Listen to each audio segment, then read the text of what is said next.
Hi, I am Melissa, and I work with Dr. William Collins, a board-certified neurotherapist at Reintegrative Health Institute in St. Louis, Missouri.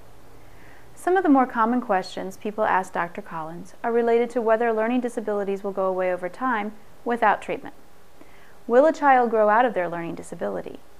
Why do adults still have learning disabilities? When a person understands how the brain works in adults and children with learning disabilities, it is easier to see why some type of treatment is necessary to help the brain. Dr. Collins says it is not likely that a learning disability will subside without treatment. Most adults and children with learning disabilities also have a sensory disorder. This means that when too much sensory information is received by the brain at one time, it becomes overwhelmed. In an adult or child with a learning disability, the brain is not processing information fast enough or in the most efficient manner. All of the sensory information is being delivered to the brain, but the brain is having a hard time making sense of the information.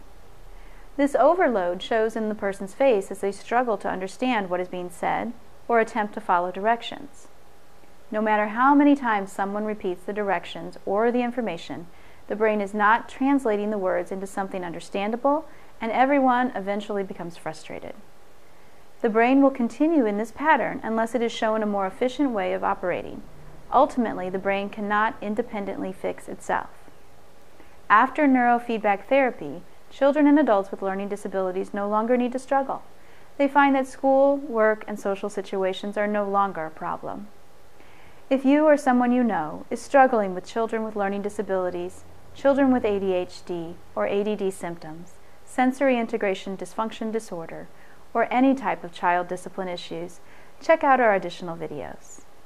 For more information about brain mapping, QEEG, or neurofeedback therapy, be sure to visit our website, www.learningdisabilitiesstlouis.com, and download a free copy of Dr. Collins' special report.